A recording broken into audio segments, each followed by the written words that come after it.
G'day mate, I'd personally like to thank you for volunteering. I hope you're a night owl because you'll be staying up from 12 AM to 6 AM for the next 5 days, which you already know about. If not, we'll grab a cup of coffee and get to work. Let me fill you in on your task for the next 5 days. You simply need to make use of our security camera system to monitor the animatronic characters and make sure that they are functioning properly. At the end of the work period, give us reports on the activity. Boring, right? Wrong. The animatronics have a night roaming mode enabled to make sure their servos don't lock up, which is a little bit buggy. As the nights progress, they may become more active. Now, I guess the first thing you notice is that you have limited power. Fazbear Entertainment has returned with a much smaller budget, so all of our buildings have limited power. It makes working with these animatronics quite difficult. Your office uses 1/3 of power, which is constant, but isn't too bad. The camera system uses 1/3 also. It's quite an old system. The images may glitch out at times when you're using the cameras. It's actually the same system from the restaurant of 87. That's something we managed to scavenge, because, you know, smaller budget, had to save some money, so we just scavenged some old systems. And then the lights for the whole building use the last third of power. Your power will drain extremely quick when using all the lights, so use it sparingly. Now here's the part that might scare you. The animatronics can be very dangerous at night. I'll explain this in depth. 20 years ago, the animatronics Freddy, Bonnie, Chica and Foxy were retrofitted with a night mode, which was buggy, along with facial recognition as a test. Someone had tampered with the facial recognition afterwards, and it resulted in the death of an employee. No one's quite sure what animatronic killed the employee, but we kept 4 of them and trashed the rest, in case we opened up one day. Some of those animatronics are here with you right now, with the bug night mode. The bug night mode means that they will just simply roam around the building during the night, and they'll most likely pop up and visit you in your office. How exciting is that? Now, the danger is them spotting you. If they look at you for long enough, they will forcefully try to stuff you into an empty Freddy Fazbear suit. Why?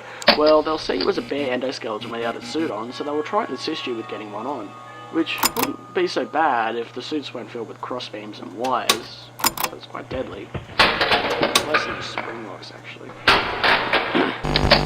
To avoid this happening, there is a little console to your right. It is wired to the main generator outside, so using it will turn off all power on and off as you please. What you do is you turn the power off and let the animatronics head back towards the generator as it still produces some noise, but the animatronics could enter your office while they're moving, so don't worry if this happens, just make sure it's dark and keep still, let them walk past. You must turn the power back on once they are out of your office, because once the generator stops turning, the animatronics will learn to listen closer for faint sounds, such as breathing or body movements, because if there's no noise somewhere, they will look for noise which will be in your office. It's quite bad, so don't try sitting in the dark all night. You may regret it. Now, if you're feeling scared or skeptical about watching our animatronics, do not worry. All the happenings of Fazbear and Fredbear Entertainment are in the past. The animatronics responsible pretty much all have been disposed of, I think. Okay, so now you're all filled in. Keep an eye on the animatronics, conserve power, log all activity, and I'll talk to you again tomorrow night. Good night, mate.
Da da dum dum dum.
G'day, g'day. Good job on your first night, mate. I hope nothing scary happened. So tonight there should be a little bit more activity, so you'll be kept busy. Again, I must point out you did great work last night, but I'm not sure if you moved the animatronics back to their stage or if they did it themselves, but everything was basically reset when we came in yesterday morning. If you keep this up, we will consider you for the position at Freddy Fazbear's Pizza as the night guard when it opens. It would be basically the same thing, but you would have more power, lights always on the building, and a bonus, doors. But for now, we'll finish your current week off and end up talking to you about your future position. Anyway, so I guess you were watching Foxy all night last night, waiting for him to move. Well, he will be tonight. He was disabled last night. That animatronic was in terrible condition, but it's still somewhat functional. He is quite different to the others actually. He thrives in the dark. He hates light and being watched over. So if you don't want him to come running down the East Hall, you'll have to check up on him by viewing the back room on the cameras and hold the light on him for about 2 to 3 seconds every now and then. If you don't do this, he'll most likely begin to move a little bit closer towards the party room. Once he comes to the party room, he'll come running. So be sure to check on him. Remember, don't stay in the dark for too long. So yeah, that's basically all I needed to talk to you about tonight. Keep an extra eye out for Foxy and have a good night, mate.